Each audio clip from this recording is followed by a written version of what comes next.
Well, it's that time again. Let's walk in faith, talk about anime, and grow together.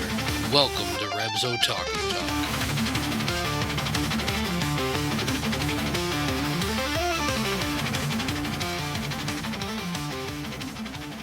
Hey Otaku family, welcome to Reb's Otaku Talk Studio Ghibli Fest. I'm your host Rev, and with me are my co-hosts K2. Howdy, howdy. And Raver Mom. Hello. This season we're diving deep into the whimsical, heartfelt worlds of Studio Ghibli, where fantasy meets faith and wonder points us back to the creator.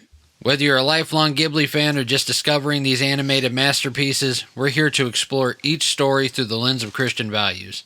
From the skies of Laputa to the forest of Totoro, we'll uncover powerful themes, spiritual insights, and the beauty of God's truth woven into every frame. So grab your favorite snack, open your heart, and get ready for a journey where faith and fandom soar together. This is your Christ Walk with Otaku Talk. Studio Ghibli Fest starts now. In today's episode, we are going to hobble into the world of Howl's Moving Castle to learn the battle for our hearts. Howl's Moving Castle was directed by Hayao Miyazaki and released by Studio Ghibli in 2004. It follows the story of Sophie, a quiet young woman who works in her family's hat shop. Her ordinary life changes forever when she is cursed by the Witch of the Waste, transforming her into an elderly woman. In search of a way to break the spell, she finds refuge in the magical walking castle owned by the mysterious wizard Howl. Within its creaking doors and shifting rooms, Sophie meets the fire demon Calcifer, the young apprentice Markle, and most importantly, Howl himself, whose kindness, vanity, and hidden brokenness draw her into a world of adventure. As war looms across the land, Sophie discovers inner strength, compassion, and courage she never realized she had. Her bond with Howl becomes a powerful force that helps him confront his fears and protect those he cares for. While she learns that love, given freely and without fear, is one of the greatest kinds of magic. The film masterfully blends fantasy, romance, and anti-war themes, all guided by Miyazaki's signature storytelling and visual artistry. Ultimately, Howl's Moving Castle presents a tale about identity, sacrifice, and the healing power of unconditional love in a broken world. Okay, we've all... have we all seen the movie before this? No. No? This is your first time? Yeah. And we know that Raver Mom has seen it because she has constantly stated that this is her number one. Yes. Alright, so, Raver Mom. What? I'm gonna kick it off with you. What is your opinion, take, your absolute thoughts on Howl's Moving Castle? Well, I don't know. I mean, I just all around like it, or love it, whatever. It's not like it's my number one or anything. I'm just kidding. As if. Well, I think this was our first one that I watched with you. Like No. this one and Kiki. Kiki's delivery service was the first one. Yeah, and then this one. And right? yeah. I don't know. I like it because I feel like it has a little bit of everything in it. Mm-hmm. It's got the drama. It's got the romance part of it.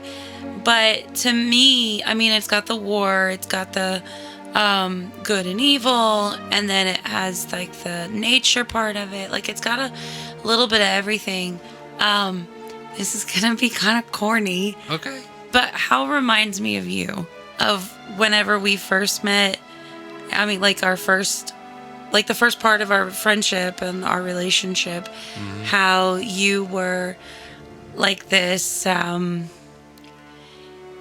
not secret, how do I put this? Like a mysterious, quiet person that you cared for everyone, but at the same time, you kind of battled things on your own and you wouldn't let anybody in.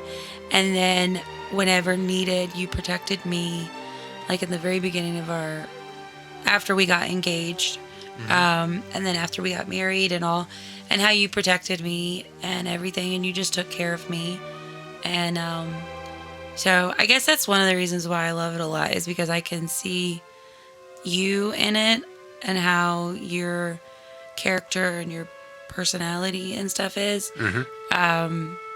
And it just, plus it's, a movie we watched together. But I just like overall, I mean, there's dark in it with like all the color schemes, and then there's like the bright lights, and then you have the rich, sorceress, and then you've got the witch, and like there's just so much going on, but at the same time, the whole movie keeps you like captivated with each character, and you find out information about each character that isn't necessarily how it goes in some of the other Ghibli movies. Like, I'd love Porco Rosso if there was just a little bit more, because it's got a lot of that in it. Granted, there's no darkness into it like Howl's Moving Castle, but if there was a little more, I think Porco Rosso would be amazing. There's a couple other ones that are the same, but I don't know. Yeah. That's my take on it. I didn't know that's what you thought. You thought that way about the movie. I guess that explains to me more why it's your number one. No, I did not have a fiery little friend named Calcifer, but I mean, I guess it makes sense. But like even Calcifer, like that part, because that's Howl. Yeah. So even that part is you. I mean, you have that fiery bit of you, but I mean, I honestly, it's cute. Sophie reminds me of me, how I'm very calm and chill unless I absolutely need to. I'm, like an old lady. Don't mess with her. She got old lady vibes. Stop taking my lines. You need to start using it. I'm going to throw stuff at you. No. Yes. Throw these little Jesuses at you. Oh. Mic drop. Oh my gosh. But anyways, yeah. Like, I don't know. That's the best way I can explain it, I guess. Aww. Stop it. I like it. It's... The feels are there. So girly. K2, what'd you think about your first time watching it? I enjoyed the characters.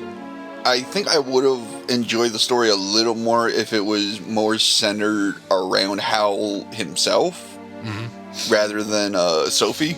Yeah. But other than that, I enjoyed it. Yeah. Did you like the whole the war theme around it? I mean, it's another one where war was a pretty big part of it. Yeah, it was like I said, I would have, because it was two countries, but they were under the same ruler or something. Was that how it was? I was a little confused about how they were. It's two kingdoms within the same, like a city-state kind of more. I guess. Right? Okay. I mean, it's like warring countries, but they were like really next to each other. Yeah. The thing what I thought of, if you think of like Great Britain, how it's like all these little countries and they're under one ruler, and then there's the whole magic scheme where the sorceress is wanting the king to use more magic, but to take over everything, where that's a bad thing or something. So at least that's what I got out of it. So it's like a whole great. It was two separate kingdoms, but they were, somehow together. Yeah, I would have liked to have explored that a little bit. It's like the type of kingdoms where they could look out the window and wave at each other. Yeah. There was a civil war going on. Yeah. Yeah. That probably might be the best way to explain it. Yeah, probably. I started reading the book. I never got to finish it, but even the book wasn't focused so much around Howl as it was Sophie's interaction with his world. Right. There is more detail about what Howl is doing, but it's not much. Yeah.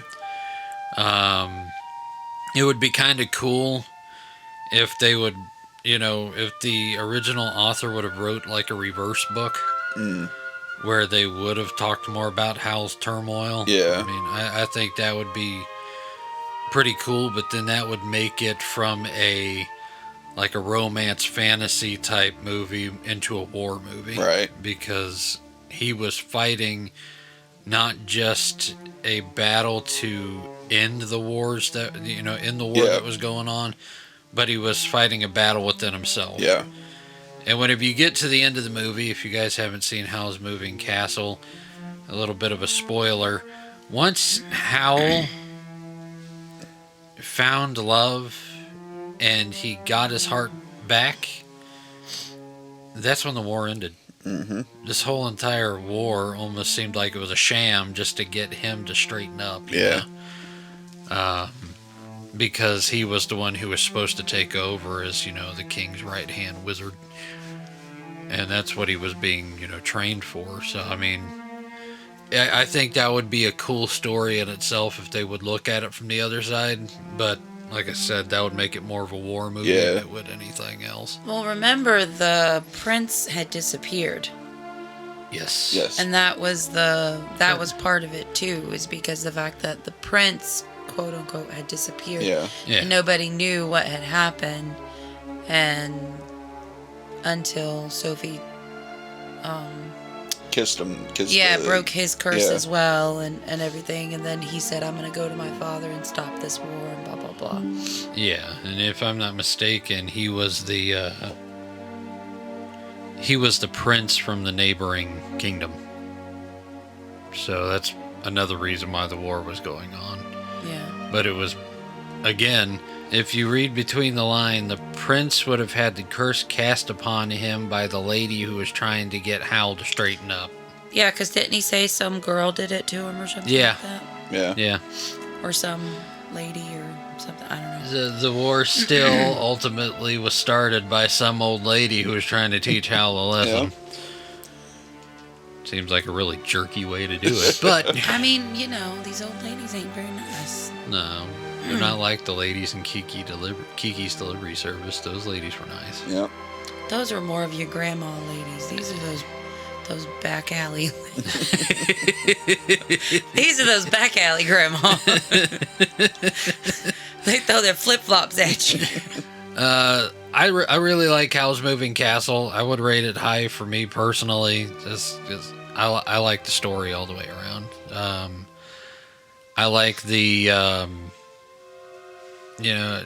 I like the different take on the story, because in the book, Howl is this wizard, this evil, the way they see him is an evil wizard who steals girls, and they never return.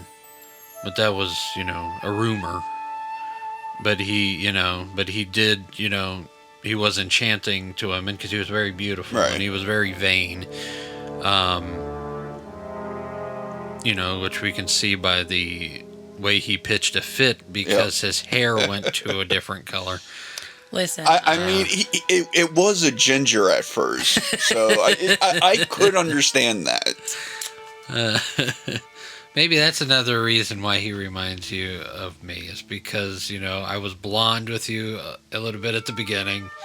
I'm ginger on the beard and I got black on the top of my head. Yeah, and if your hair ain't right, you throw a massive fit. Well, I guess I am Howl. Okay. But I've got a magical personality. We're just gonna skip right over that part.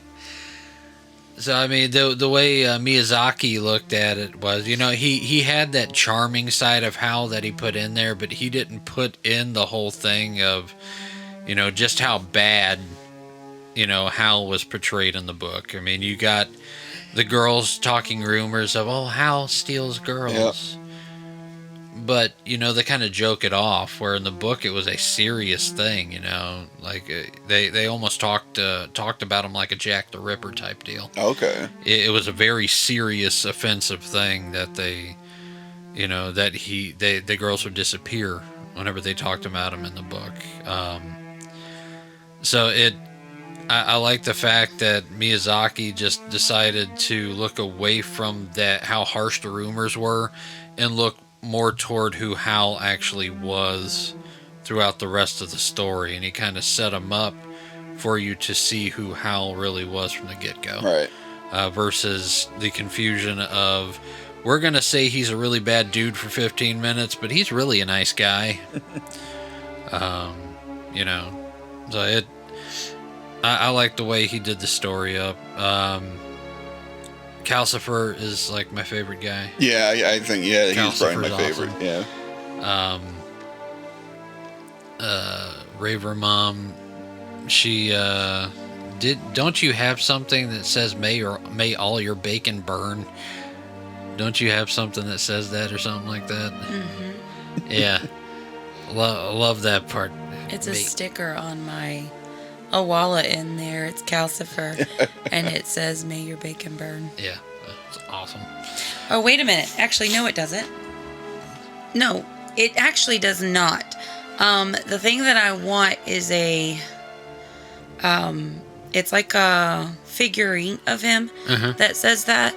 My sticker says, "A heart's a heavy burden." That's what it is. Mm-hmm. That's what my sticker says. Yeah. And it's Calcifer. Just Calcifer on it. Oh, cute. So, it's awesome whenever I have kids. They're like, "What is that?" I'm like, it's Calcifer. And I have to leave it at that. It's a character in a movie, because if I say that it's a fire demon, like at the school I work at, then that would not be. Yeah. Well, my whole thing is they called him a fire demon, but then whenever she went back, because Calcifer didn't remember what he was originally. He called himself a fire demon. But once you hit the end of it, and he gives Howl's heart back, gives it to Sophie for Sophie to give it back to Howl. He realizes that he was a star. He wasn't a demon at all, which was, really, really cool, and kind of speaks to, how some people can see themselves. But I always thought that was pretty cool. Is, he saw himself that way until his eyes were open to who he really was. Mm-hmm. But that's an episode for another day. Yeah. Now I found a vinyl for the Cooper out there that says "May all your bacon burn." I wanna stick it on there. I feel like Howl's Moving Castle has quite a lot of good quotes, not just that one. Yeah. Or a heart's heavy burden. It's, "I'm a fire demon." His whole big thing when Calcifer goes crazy, and then some things that Sophie says, and I feel like there's a lot of good quotes that you could just do like a whole big spiel. On in general. Mm-hmm. Yeah. So Raver Mom, what would you rate it? Are you kidding? I've got to ask. It's a 0. I'm kidding. It's a 10 out of 10. Are you... Okay. That should be a given. I know that's a given, but I still have to ask K2, what's your rating? I'll give it a 7. A 7? Nobody likes you. Yeah.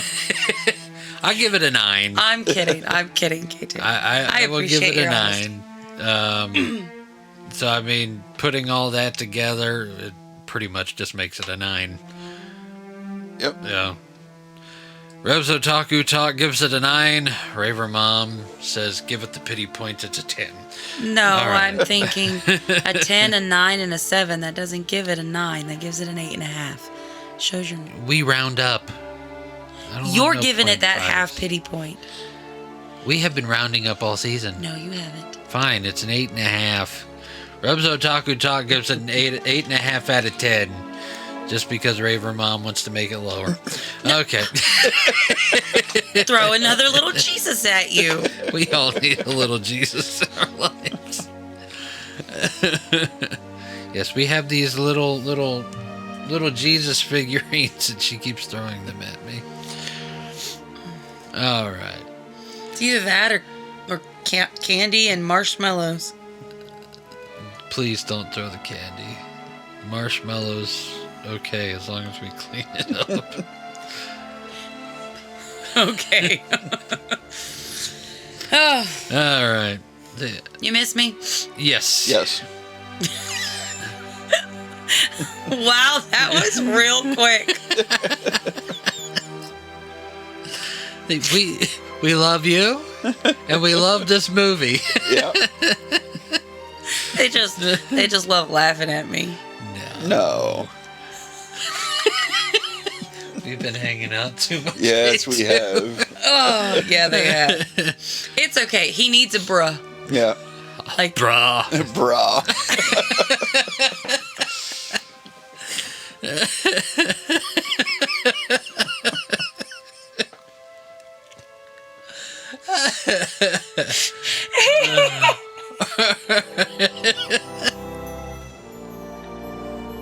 You wanted bloopers for the end, we got it. No.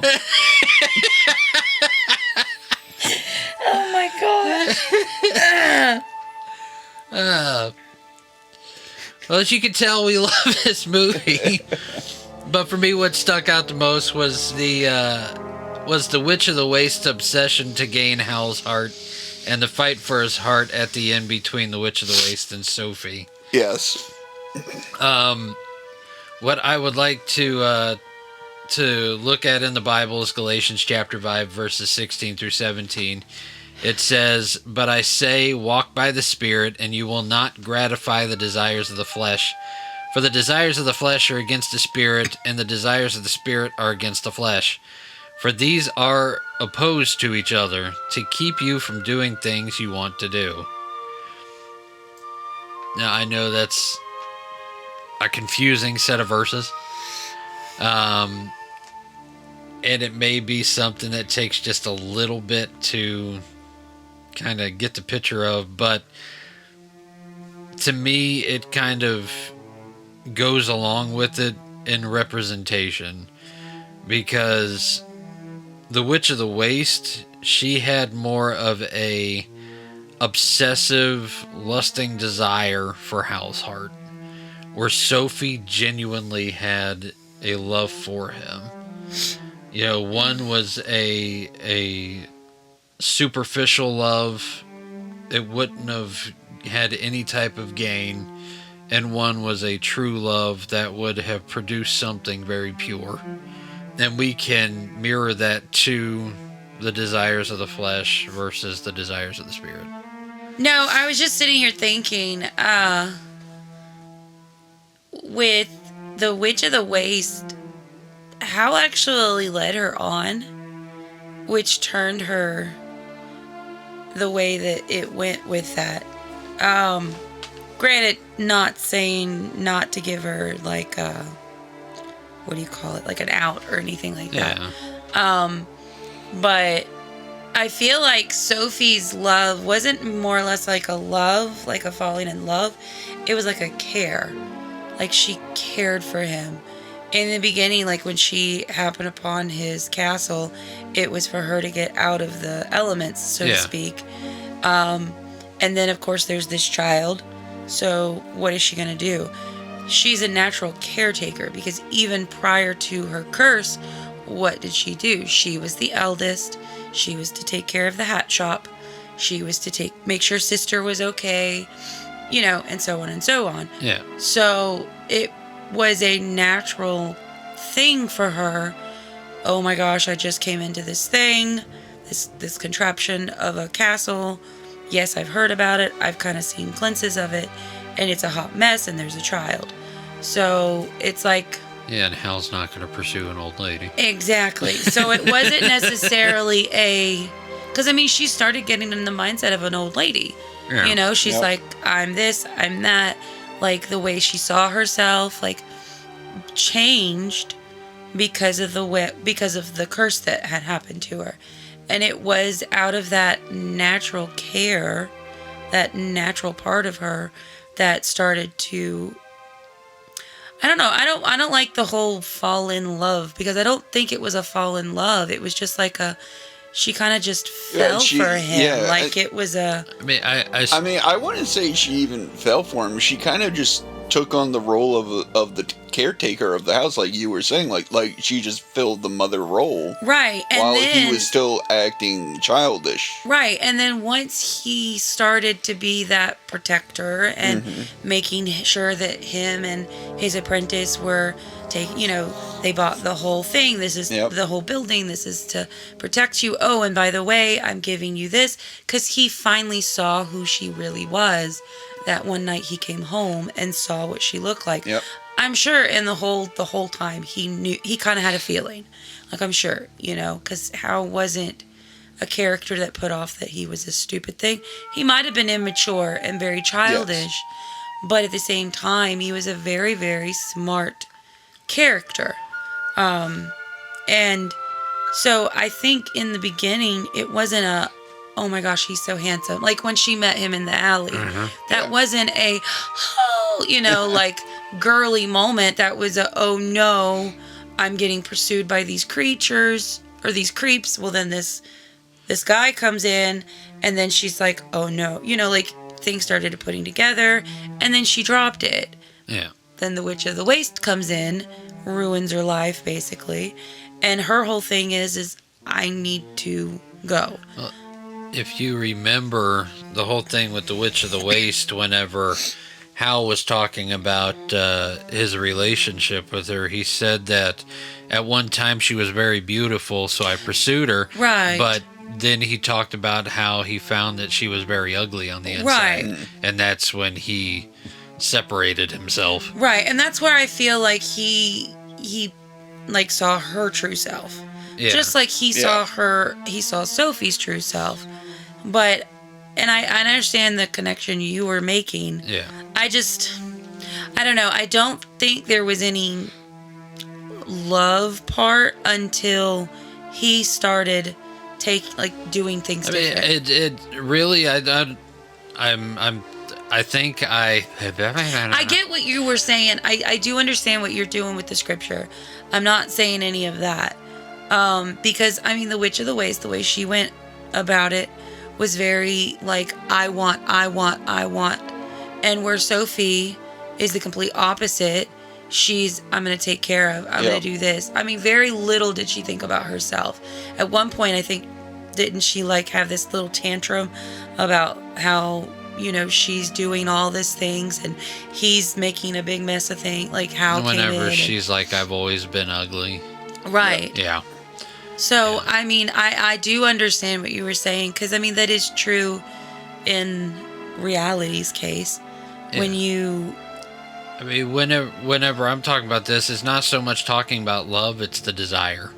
Right. And, I like how whenever he talked about the Witch of the Waste, he was talking about his desire, what he desired from her.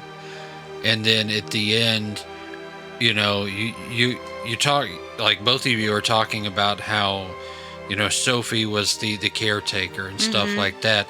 And how by the end, what he desired from her was the sense of family, that family unit and care that she brought in. He went from desiring, what the flesh would desire to what the heart. What right, really brought that purity to his life. And honestly, I think if Sophie was her regular self, he wouldn't have felt like that. Yeah. Like, I honestly genuinely think that whenever he met her in the very beginning, it was to take her. Yep. Just because, why would he be in the alley? Like, that's just, especially with the henchman there, Like, it was one of those things where he could save her, and then he could take her, and nobody would know the difference. But at the same time, like I said, I feel like it was almost like he sensed something, because he's not the character that he is. To me, he just doesn't seem like that stupid person. Yeah. But Sophie still in the beginning, I'm not that pretty. Especially compared to her sister, and the mom? The stepmom. The stepmom. Yeah. She's very plain. She's a plain, but if she wouldn't have been changed he wouldn't have thought anything of it. Yeah. He would have just taken her. If that was who he was, Yeah. then it would not have been a big deal. But at the same time, because of the way she looked, it also had something to do with how, like, that to me changed him. Yeah. You know, because, like, there's this person who is cursed just like he is, you know, and she is being selfless and caretaking and doing all these things. Yeah. And then he saw who she truly was. Yeah. You know? Yeah, in the book, whenever they described Sophie in the book, she was pretty and plain. Yeah, she's a very fair, plain Jane. Yeah. You know? And Howl's this gorgeous hunk of a man, apparently. Why are you talking about yourself? Because you think I'm gorgeous and I'm a hunk of a man. I never said that, but okay. I would never describe you as gorgeous, but It's okay. I wouldn't describe you as pretty and plain either. You gorgeous. Whatever. But that also, you can also say that it took for Howl looking past all of what was Sophie to see her true self too. Yeah. Just like she had to do that with him. Yeah, and that's where I really saw, the verse is it, and it's something I think that we can all relate to whenever we are younger, more immature, in what we desire out of, life, or we desire out of a partner, or we desire out of superficial stuff like cars and houses and stuff like that. We always aim for what is just pleasing to the eye. Yep. Yeah. What gives us, that feeling, that rush, as young guys in school and stuff like that, we looked at the pop star, the supermodel. As young girls, like Jonathan Taylor Thomas, he was a cute kid. Come on. I got another Jesus thrown at me. You're so weird. My bad. But like me, I looked at me and a buddy of mine always talked about crotch rockets, always street bikes, or we'd talk about McLarens or something like that. In reality, all those things are nice, but what true point would they have had besides this thing costs too much money? It costs too much money to keep, too much money to maintain. Okay, now I'm broke. Yep. If I'm just as superficial and wanting a supermodel, I'm going to, if that's what I ended up receiving and I looked at it in that way, that's kind of what I'm going to get out of it. Now, me, I was lucky enough to where, God gave me a beautiful woman. God gave me exactly what I desired, and, it's been fulfilling, throughout the 18 years that we've been married. And, I wanted the sports car. I wanted the hot rod. And, I got a Mini Cooper. And my dream car is my first car, funny enough. It's a little Honda Civic. It's no longer a McLaren. But, as we mature, we see the true important stuff and the difference between what we desire with our mind versus what we truly desire with our hearts. Yep. And we talked before about how the battlefield for our heart was in our head. And desire is one of the hugest things. What the flesh desires versus what our spirit desires. And it's that battle. And this movie is a huge lesson to that battle to me. I didn't have many desires like what you're talking about, honestly, when I was younger, as I guess sad as that sounds. It's not sad. It means you weren't superficial. Well, it wasn't that. It's just, I mean, you could say I didn't have time to dream like that, but at the same time, I dreamt of, how do I put this? I dreamt of being accepted. So that's not accepted and protected. That's what I dreamt. And that's where you are, Sophie. Straight up. That's where you are, Sophie. And that just shows how much I relate toward Howl even further. I want blonde hair and a house that walks. Well, I mean, you do want to try and put blonde highlights back in, so. Hey. I didn't look bad with blonde highlights back in the day, thank you. That may be true. But you know the saying, don't go backwards if you can't.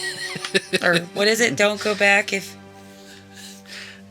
'Cause you can't. I don't know. In the words of Timon the Meerkat, leave your past behind There you. you go. I was going to say, there's a saying about the past, and I cannot... Oh, my goodness. Anyways. Hakuna Matata. Move on. In Howl's Moving Castle, so much of the real conflict isn't on the battlefield, it's inside the heart. We see Howl constantly torn between selfishness and selflessness, between running away from danger and standing up for the people he loved. His struggle mirrors what Galatians 5:16 through 17 teaches us, that there is a battle within each of us between our flesh and our spirit, between fear and freedom, between the easy path and the right one. Sophie becomes a living reminder of grace in Howl's life, encouraging him toward courage, love, and sacrifice, rather than the emptiness of self-preservation. Just like Howl, we are invited to walk by the Spirit even when it's difficult.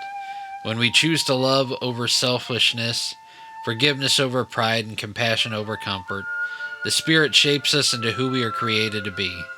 The battle for the heart is real, but we are not left to fight it alone.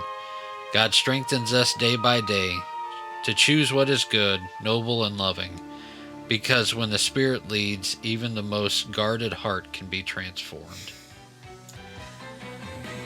Question time. Yay. I like questions. So, how does the relationship between characters in the film help guide them toward who they are meant to become rather than who they are tempted to remain? I think if they would have stayed, each character, if they would have stayed in their current form, I guess we'll say that, current form at the beginning of the movie, with Sophie, the Witch of the Waste, with Howl, then I think that there wouldn't have been any change whatsoever. I feel like with the Witch of the Waste, her losing her powers, that helped her. For her it didn't change. Because she still became obsessed with Howl when Sophie brought to light Howl's heart. Yeah. Like, she fought over that, and but to me that just showed who she truly was versus like this wicked, ugly, it showed her true form, so to speak. Yeah. Sophie, I feel like she kept looking at the outside of herself. Mm-hmm. And because of that, her perspective of herself was very low.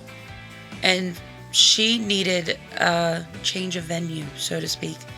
And in order to do that, she was able to see her true self, be her true self, because she wasn't worried about what people thought of her. Because who's going to believe, an old lady would be any different. They're not going to think anything of an old woman that is mouthing off or, saying these weird things, or they're just going to take it as is. But it gave her an opportunity to be herself. And so she became comfortable like that. And Howl, like, he had to, granted, I think his meltdown, is what changed him, because after that, he saw Sophie in a different light, I feel like. Yeah. Yeah. So, there's my answer.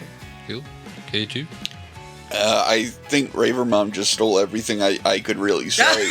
I can't really think of much else to say other than I think the experience Sophie had also kind of gave her the confidence to come out and, just break her shyness out of her. Yeah. I think one of the biggest relationships that had an impact in the movie that kind of made stuff progress forward was the relationship that was built between Sophie and Calcifer. Mm-hmm. Because, in a kind of passive way, Sophie was learning Howl's heart. Mm-hmm. Yeah. Because she got to know Calcifer so well. And even whenever it came to the way she handled Calcifer and stuff like that, that's the exact way she ended up having to handle Howl. But you notice the more that she handled Calcifer, and the more she was stern with him, and the more she showed kindness to him and compassion for him, and they built that trust between Calcifer and Sophie, the less that Howl was grumpy toward her. The less Sophie had to, be that way toward Howl, because of the fact that that was like a direct relationship that she had with his heart. Yeah. And whenever she put the heart back into Howl, whenever she gave the heart back, all of that kind of like transferred. So, fun question. Which character would you want as a roommate in the castle if you had to live in it? Totally Calcifer. Calcifer? Yeah, agreed, Calcifer. It's okay, I'm Calcifer too. Because honestly, I already have 4 kids. I don't need another Markle.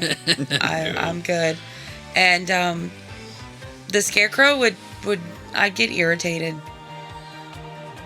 Because he doesn't talk back. Well, he doesn't talk back, and it's an onion. It's a turnip. Turnip, onion, whatever. They still smell. Yeah. Okay. I can agree with that. And Howl at one point would annoy me if he had one of those mini meltdowns again. Yeah. And I would no, you get up, suck it up, and clean up your mess. Like. Yes, and as soon as Howl would take the pan away from her one too many times, that'd be it. Yep, I'd smack him with it. You want the pan? Yeah. Because I'd love a sparring match with Calcifer. That'd be awesome. I don't know, man. He's pretty witty with some comebacks. It's okay, I am too, remember? Yeah. Howl's Moving Castle reminds us that the people around us can shape us in powerful ways, helping us to grow into our best selves rather than staying stuck in fear or selfishness. And just like choosing the right roommate in a castle, the relationships we invite to our lives can either hold us back or inspire us to become who we're truly meant to be. Boom, boom, boom. Ba-da-boom, boom, boom. Trivia time. We haven't done trivia in a while. But since this is being released Thanksgiving week. After Thanksgiving. Post-Thanksgiving. So I hope everybody had a great Thanksgiving. Yes. We technically haven't had ours yet. Not yet. No. So for us, this trivia game is pre-Thanksgiving. For you guys, it's post-Thanksgiving. Because we are doing Thanksgiving trivia. Well, of course, that's what you already said.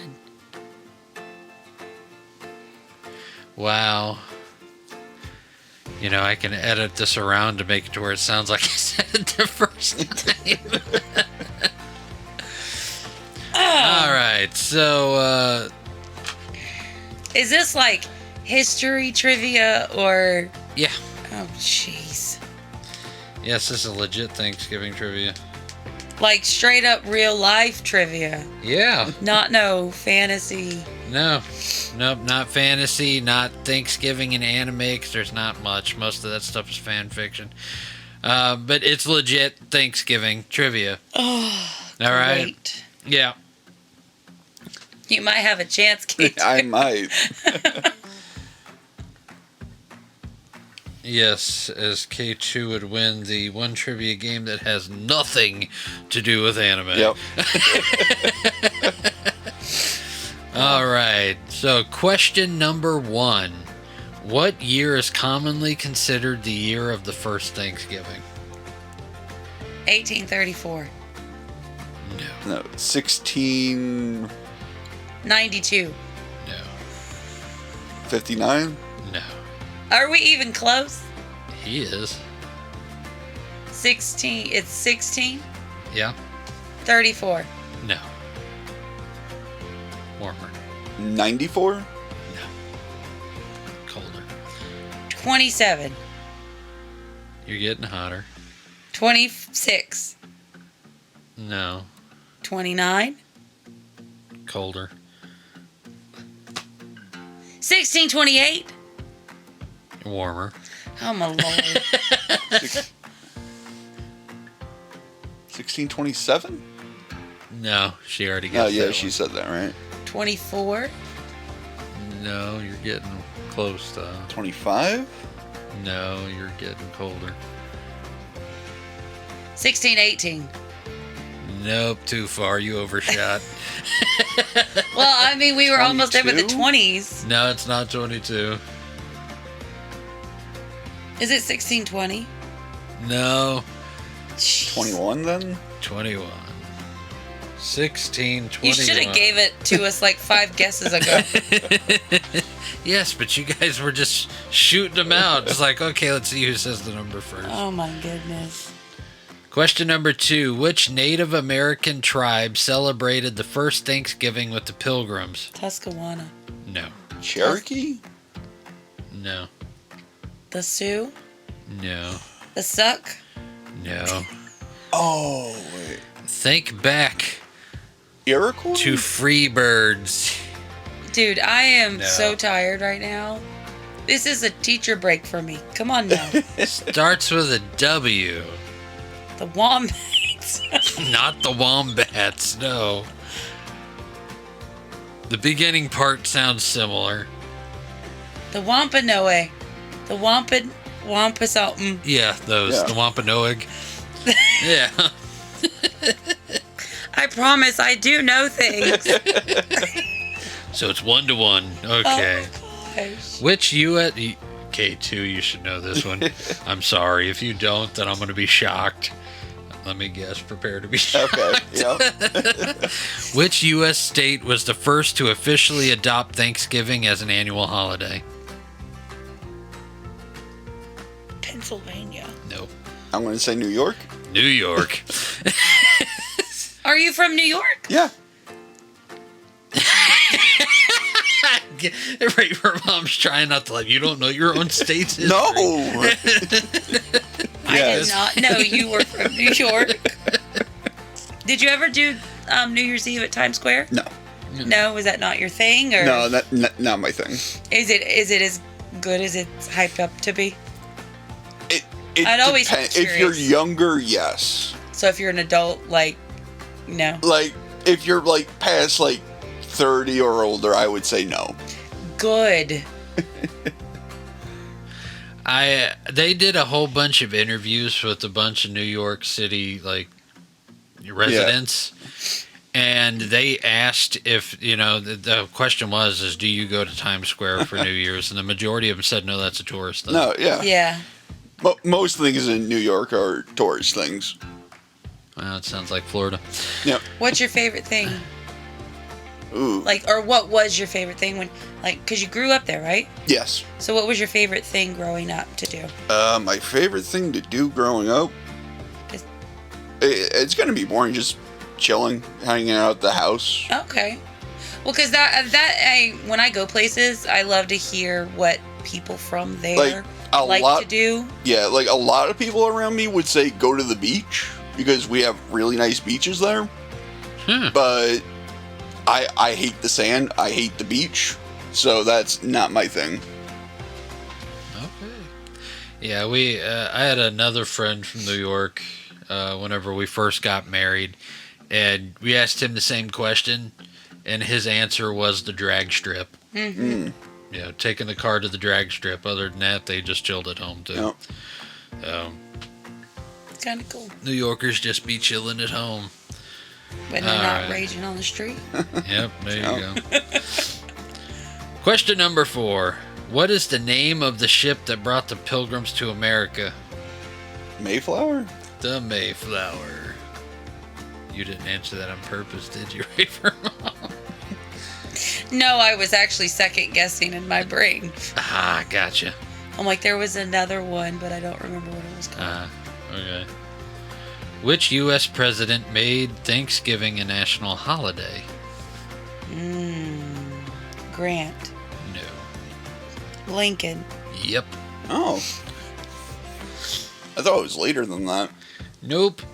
It was Lincoln. Poor Lincoln. Here we go. The question that we've all been wondering, if this tradition was real and who made it.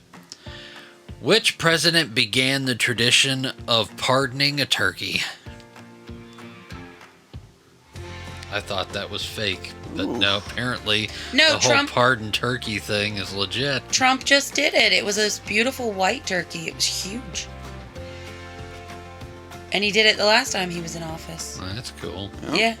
And then if I'm not mistaken... Yeah, it's a thing they actually do. Yeah. Does the turkey get pardoned for the following year? Yeah, they go to like a ranch or something. Yeah. Ah, presidential ranch. Something like that. I got a turkey farm. They go somewhere. Yeah, it's a real thing. Wow, that's crazy. Because if I'm not mistaken, I remember Bush doing it. Yep. And Clinton. Yeah, they all do it. Was it Bush tradition. Senior? Yes. Oh, I got it! Really? I was like, I was trying to remember who the first one I remember It was George H.W. Bush. I was trying to remember. So it's a fairly recent tradition. I thought it was much older than that. It was in the 80s. Thank you for saying that. Because now I don't feel too old.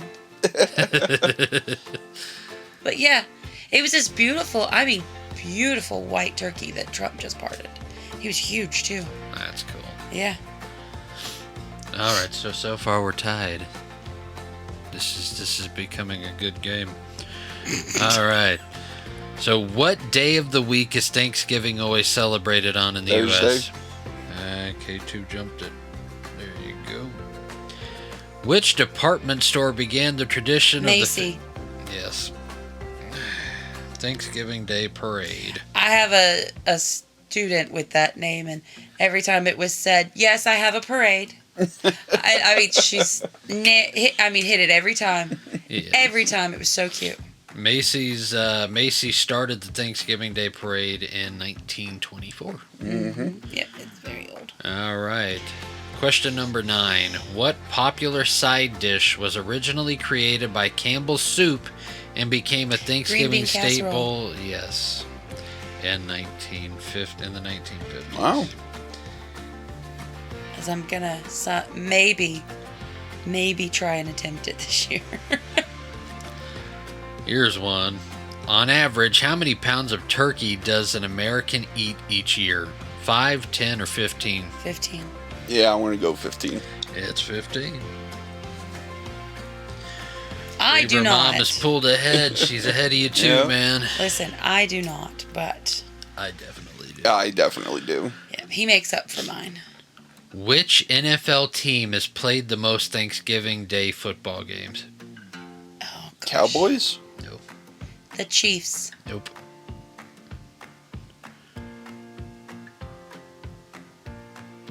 The Jets? No.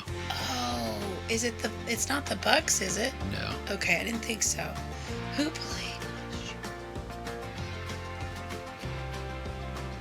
If I'm not mistaken, they did play last year. Oh, Buffalo? okay. No.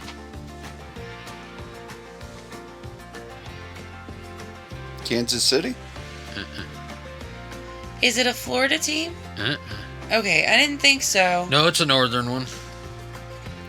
Green Bay? Nope. Is it Washington? No, I'll give you Patriots? guys one more guess apiece, and I'm just going to give it to you.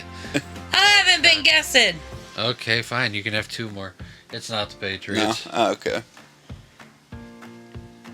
Is it an Ohio team? No. Is it the a Tennessee team? No. Washington Redskins? No. Who is it? Detroit Lions. Ah. Oh yeah, I would not have guessed that. They played Sorry. the Yep. most. No offense to Detroit. Sorry, everybody that's raging right now. I It's know. okay. It just means that we don't watch that many sports. Listen, I was raised a Bucks fan, and as much as I don't follow it that much, but I have some students who love the Buccaneers, so I'm somewhat following it now, and I'm really sad for them because they have not been doing so well. So, but yeah. And Rev doesn't watch football, so. I try. And you splatter it all over the floor. Failing, but okay. Go sports ball. There you go. Yes, That exactly. tells you everything. Anyways, What pie was not presented at the first Thanksgiving due to lack of sugar? Apple, pumpkin, or pecan? pecan. Apple? You're both wrong. It's pumpkin. Oh. That's a load of No. garbage. Nope. You don't put that much sugar in pumpkin pie. They didn't make pecan back then either. Yeah.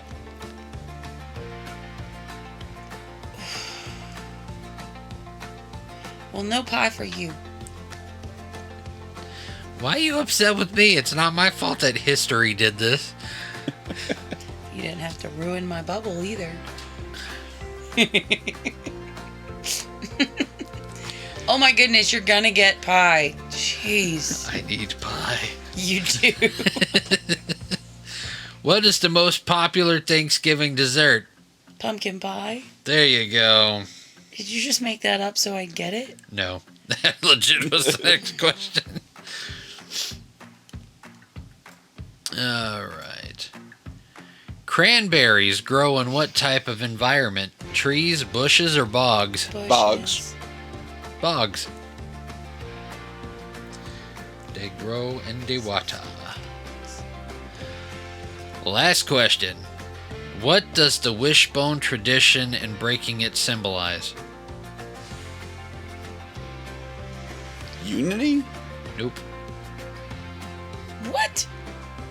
You know, we break the wishbone on the I turkey. know the tradition. What does the breaking of it symbolize? I'm gonna crack your head. She's getting violent. She's getting violent. Make No, sure you not grab getting, the bigger end. I've been That's violent. the tradition. Um, Don't be the sucker to grab the small end. I mean, it's a very violent thing. If you don't get the big end, then you get very upset. It's caused many arguments from what I've heard. What does it symbolize? So outside of the person with the bigger piece gets their wish, it is a symbol of good luck. Ah. all you gotta do is bend it right, and you get it every time. It's not luck. That's using your brain. Nowadays, common sense is in short supply, so it is a lot of luck. Yes, if you want the bigger piece, if you bend it up just enough pressure, you will get the bigger piece every time, especially if it is dried out perfectly. Just so you know. Yeah, that's why we let them dry out for like 3 weeks. Yes. Yes. So All if right. you want your stupid wish to come true, or you just make it go happen yourself. Wow. She is the Thanksgiving Grinch. Okay.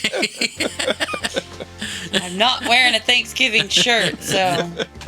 No, she's wearing a Christmas shirt. Yeah. She's like, Thanksgiving, you need to hurry up. Listen, this is the first time I have dressed for Christmas prior to Thanksgiving, so. Let Thanksgiving have its day in the shine. I agree. Tomorrow, we will be decorating and making everything all fall and festive in the house. So, listen. That way, Friday, we can take it down and make it all wintry. I was just about to say for one day. Yep, for the one day. I have been wanting to decorate since Thanksgiving, or since November started. But not starting in mid-October, being a teacher is the most exhausting time. So I wasn't here last week because I literally couldn't keep my eyes open. And so I think last year, didn't you have to decorate, Rev? Like, I got so upset because I couldn't decorate because I was so tired. Yeah, I had to decorate. And he decorated for me. She was in bed pretty much the entire day. And I remember there was a few key things that I didn't put out on purpose just so she could put them out. Yeah. Because I wanted it. Because I decorate. I do. I have pumpkins galore. Not Halloween with faces. Like, legit fall-looking pumpkins. I have this cute one that's sitting that I used for our fall festival for school that has a scripture on it to be being thankful. And I decorate, but since I've been a full-time teacher, it's exhausting. Yeah. So, anyways. So, Raver Mom, you win the trivia. Oh, awesome. Yay. Yeah. That was surprising. You won by 2 points. Oh. Yeah. It was actually pretty close to the grand majority of the time. Okay, see, that would have been more realistic for me. So, yeah. You win. You are still top of the leaderboard for trivia. Oh, that's funny. She's holding on to the golden Goku. I honestly thought that you would have won that because I'm horrible at history. Although us answering 1,000 times with one question. That was fun, though. Probably helped. Yeah. Anyways. So, last week, me and K2 shared our favorite Thanksgiving tradition that we do within our families. What is your favorite tradition during Thanksgiving? So, I don't have one for when I was growing up. Okay. Just because the holidays with my family sometimes weren't as family loving. But one thing that you have always done is tried to make sure that Thanksgiving, ever since we got married, was special. And one of the things that I love is watching the Macy's Day Parade. We did it. That's probably the only wonderful thing that I enjoyed growing up. And it was always playing in the background.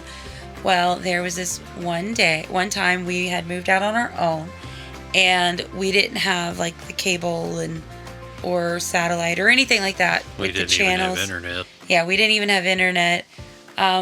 That we could access it and all of that. This was pre-streamline the streaming platforms and stuff. And Rev went to, I think, your parents' house. Yeah. And he downloaded a couple of years worth of Macy Day parades. That, like, they weren't long videos. Yeah. They literally, most of them, I think, was just of the floats and the balloons and everything. And he put it on because it was the first year that I wasn't able to get any of it. So he put it on, and even though they were old videos, it was still kind of special. And so now he still, to this day, tries to put something, although we have like the smart TV. Oh, that's sweet. So we can access YouTube, so we can access something. It isn't the actual streaming of it, but the year that she is talking about, the first parade that I put on was the 1924 parade. Oh, wow. I actually found archive footage of the very first Macy's Day parade, and that was the first one we watched. Yeah, so it was awesome, and ever since then, you have tried to do that for me. Yeah. Every year. So. And now they've got the. You can go to the Macy's has got a YouTube channel now, where you can just go to Macy's YouTube channel and they air it on the YouTube channel. Oh wow! It doesn't have all the concerts and the stages and the thing, where they're sitting there talking about how fantastic, and it's not the advertising version of it, where every time a celebrity parks, they advertise their album or their next movie or blah blah blah. And it's legit. You watch the floats. And there's a couple other. I think last year we found it was a news reporter that was sitting on the sidelines. So it had a lot of random conversations or the ground or the back of people's heads. It wasn't like you said, the production thing, which honestly I don't care too much for listening to people lip sync or watching people lip sync or and all of that. So probably the only part that I would love to see are the Rockettes. That I liked. But other than that, I just like having it in the background, seeing the floats, watching the wind attack, a few of them every year. Watching it the way we watched it last year, because it was a street view and it wasn't, like I said, the production one. We actually watched the live footage of the Monkey D. Luffy float popping. Oh wow! Where the guy was at with his camera, literally as Luffy came around the corner, you just full on view hit the tree, pop. Oof. And then we saw one year the one that hit the building and popped. Yeah. And then so we've gotten. It's. Yeah, so that's my tradition, if you want to call it that. But it's fun. Yeah, it's a tradition. Like we were talking about, most traditions happen either because something bad happens or it develops out of the lack of something, or it becomes something that we do every year. I still make sure that the parade is on if you don't wake up in time. Yep. Normally one of us gets up to get the turkey on, and usually it's me. Yep. And I'll sit there and I'll turn the parade on, and every time I hear noise coming from the bedroom, I look. She waking up? Parade's on. Okay, it's not her.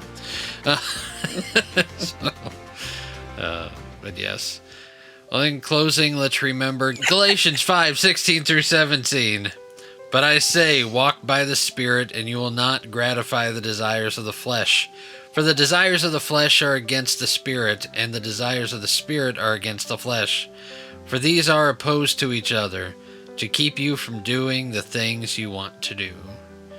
Join us as we close in prayer. Father God, I thank you for the sacrifice that your Son made for us on the cross. God, I thank you for your word and the many things that it teaches us. And God, I pray that as this Thanksgiving continues to come, that we remember the sacrifice that you made for us, not just in a state of remembrance, but in the state of thanksgiving. You did not have to die for us on the cross, but you chose to do that for us, Father God. And God, I pray that you open our eyes to the wonder that we see in the world and in the lessons and in the beauty that's all around us, even in the worlds created by artists and animators. And I pray that you let our passion for anime draw us closer to your truth. In Jesus' name, amen. Amen. Thanks for hanging out with us on Reb's Otaku Talk Studio Ghibli Fest. Make sure to subscribe to us on your favorite podcast platform, and don't forget to like and follow us on Facebook at Reb's Otaku Talkers and on Twitter at Reb's Otaku Talk. We'd love to hear from you, so drop a comment, leave a review, and share your favorite anime and God moments with the community. Also, check out Reb's Otaku shop to grab some awesome merch. And don't miss out on a bag of Reb's Con Kohi coffee. The link is in the description below. Until next time, keep your anime collection strong and your faith stronger. See you later, guys. Take care, guys. Enjoy those leftovers. Bye. Listener mail and fan debates. We love the art the Lord creates. From Studio Ghibli to Naruto, God speaks in ways you didn't know. Stories rise like rising sun. We break them down one by one. Chew, this ain't just hype, it's revelation. Anime with holy inspiration. Otaku life with transformation. Faith and fandom, no limitation. It's Ribs! Otaku talk! From JoJo's post to Spirit Lead, we laugh, reflect, and plant that seed. It's Ribs! Otaku talk! So hit that play, don't walk away. Let's geek and grow in Jesus' way. O-T-A-K-U, talking truth in all we do. Revs crew, rolling through. Faith meets fandom just for you. Like, bruh. Bruh.